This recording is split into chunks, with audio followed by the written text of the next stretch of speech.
Hello guys, this is going to be my review of the Frozen Lake Marathon out in Norway in Gol. As you can see, I'm wearing my merchandise from completing the full marathon last weekend and I had a brilliant time.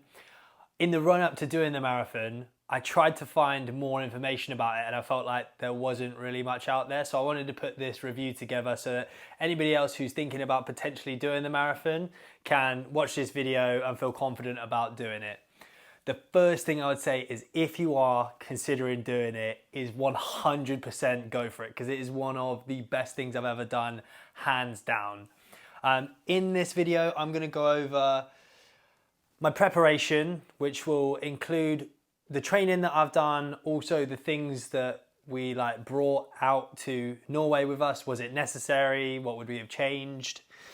And getting there and the experience itself. So I'm not going to cover loads of stuff, but I just want to kind of take you through those few things because I think it would make a big difference if I was in your shoes again and I hadn't done the race yet. So here we go. The first thing I want to talk about is what training did I do for the Frozen Lake Marathon so that you can get an idea of, comparing yourself, whoever you are, whether you think could I do it or not. So I'm about 5'10", I just turned 29, I'm 80 kilos. And before doing this, I'd never run a marathon before. So if you're there thinking, if you're an experienced marathon runner, it's going to be absolutely no problem for you. Depending on the shape you're in, if you haven't run a marathon before and you're thinking about doing it, I honestly don't think it was much harder than maybe 15% harder than running a standard marathon just because of the conditions out there. But it's not like an unbelievable amount harder. It's not going to double the difficulty. So if you want to go out and do it and you want to take on a challenge for your first, it's completely doable. I finished it in 4:16 and my bud Mike finished it in 3 hours and 50. So he absolutely smashed it. We were both really happy with the times. So actually, to give you an idea of where I was starting with from a baseline, like I said, I hadn't run a marathon before, but 6 months ago, I did run my first half marathon and I finished that at about 1:48. Before that, I don't think I'd really run more than 12, maybe 15K or something. So by no means a big runner, but had a reasonable baseline for it. So that will give you a little bit of context for where I was at. In terms of the preparation, the thing that I was probably the most concerned about was, we'll get that the right way around, was what to wear on our feet.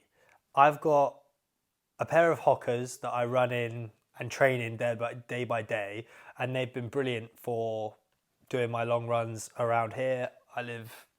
Here is Wales, South Wales in Bridgend. So great for that. What I did buy were these Solomon Gore-Tex Thundercross shoes. I wore these for the race in the end, actually, and I'll show you that so that you can actually see the tread there. Quite thick tread, reasonable enough cushion. The Hokas would have been more comfortable because the ice was hard, but these did the job for me basically. The grip on them was enough. I was really worried that the ice might be more slippery because you see people wearing proper ice spikes and you think if I wear tread with rubber, am I still just going to be slipping around? Ultimately you're not, so you're going to be okay. There are a few options for you. Icebug do their own shoes, so you can rent them at the event. You can obviously buy a pair of those. There are some different things that you can buy on Amazon. Mike had some pretty standard running shoes with zero grip, and he just bought some, and I'll put a link here or a image here of what it looks like. But you just stretch them around your shoe. They're like rubber, and then they had a few spikes in there. And that was literally enough. So you can wear your standard preferred running shoe that you train in and then just put that around it on the day. it absolutely, worked a treat for Mike. So you're absolutely no worries there. I was quite worried about toilet facilities at the event itself. You just got no idea, right? If you're going to go run around this and you see the track is like a queuing system. You go this way, you go back on yourself, you go back on yourself, you go back on yourself, and then you keep doing that up one loop, and then you come around, and then you do another, and then you do a third. And I'm just thinking like, oh God, if I get onto the track and I start going around and I need a number two, which isn't unusual when you're running because it can bring on the bowel movements, especially if you get up early and you do it. I was worried about that, but there were porta toilets positioned around the lake. So really you wouldn't have to run more than 10K before you would be able to go to the toilet. So for anyone else that has that same worry as me, you're all good, you're covered there. The other thing that we were kind of thinking about was like clothes and food for the run.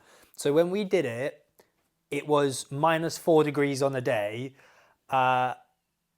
We did it in shorts and a top. Like if you've got any sort of Solomon backpack, that type of thing, little runner's pack, I had one of those. You can easily fit like one of those like feather down jackets in there that's pretty warm.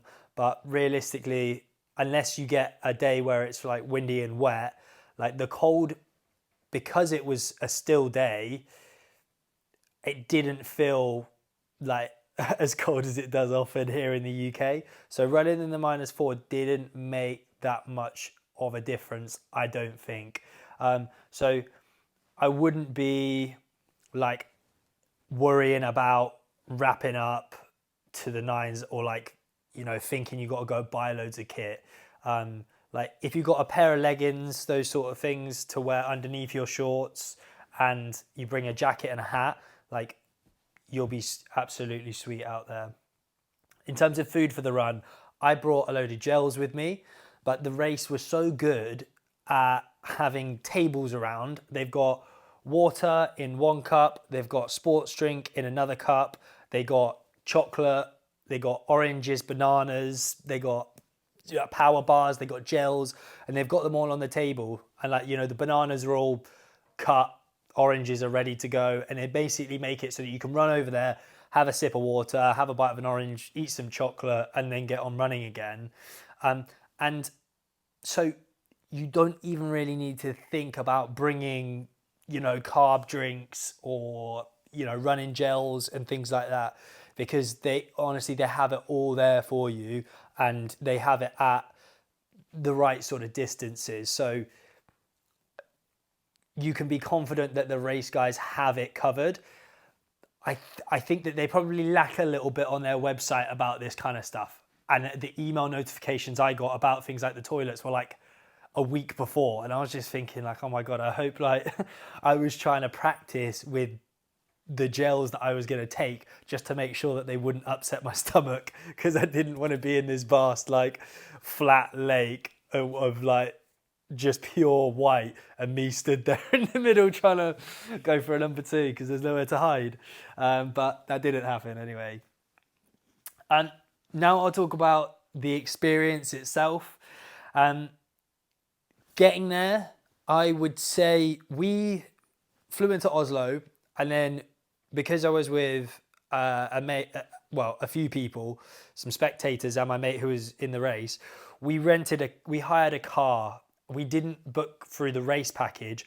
We just hired a car and we booked separately with one of the hotels locally. And that worked. If you're booking somewhere in Gol, whether you're booking like a hotel in Gol itself or one of the official ones by the lake, like absolutely any of them will do. The train, I know most people got the train and got the shuttle to the hotels, and then there are shuttles from the hotel again to the lake, but it's really not that far. If you stay at one of the local hotels, you could actually walk to the lake itself. So getting there, I'd recommend renting a car, hiring a car. It wasn't that much, and it did make a difference. Gave us just like a bit more independence, especially to get, if you're staying in one of the official hotels, you're pretty much stuck there because Gol, the nearest town, because of the snowy roads, it's a half an hour drive, even though it's only like 10 kilometers away.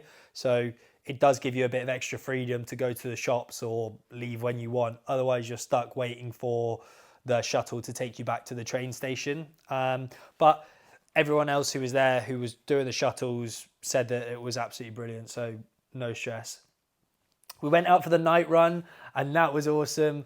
I would definitely say bring a head torch, but I wouldn't stress, like everybody else brought them, and we were like, I had my head torch and I barely used it because just so many other people do, and it's not like pitch black. So if you don't want to get a head torch or you're worried about packing it in your luggage or whatever, I would say, it's not going to make or break your experience.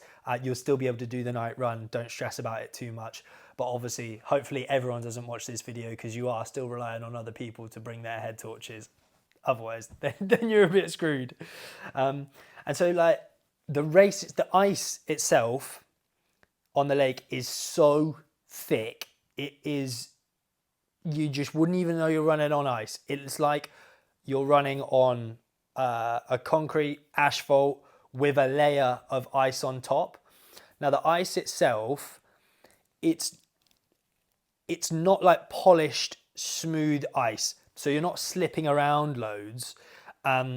Where you do lose it is as you're running and you plant your foot down and you transfer your weight from behind you to in front of that foot, you just kind of like lose a bit of traction as you try to propel yourself forward. So I'd say, this is why I said like it was harder by about 10 or 15%, maybe at a push 20. But just because that, what you would normally, how you propel yourself forward running, just a little bit of that gets taken out underneath you. So you don't get that same propulsion. You have to run a slightly more upright, just because of the lack of grip. But it's not crazy. You're not just like sliding around everywhere. And some of the parts are like where there's like maybe like a layer of snow or it's a bit more trodden, it's quite grippy, or the ice is just like a little bit broken up. You can find the track that everyone's run on, and realistically, like you get pretty good grip on there. You do come to a couple of bits that are more slippery, but they're few and far between. And the race itself, of course, is like completely flat. The surface isn't smooth, so there are uneven areas. So I'd be careful if you have weak ankles or ankle injuries. There are parts of the ice where, there might be a bit of raised ice or something's broken down and you can slightly roll your ankle, and because it's slippery, you could twist it. So I would be wary of that if you're going out to do the run, but I wouldn't really be worrying about slipping over and going arse over tea kettle, because the chances of that happening, I don't think I saw one person fall over. Also, there were different start times. There's the 8 o'clock start where people have 8 hours to complete the marathon, and the 10 o'clock start where you've got 6 hours.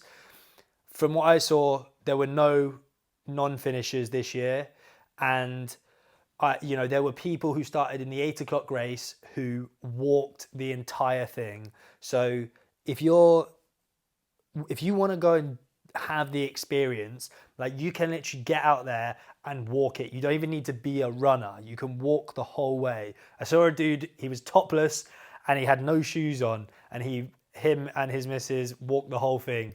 So fair play to them.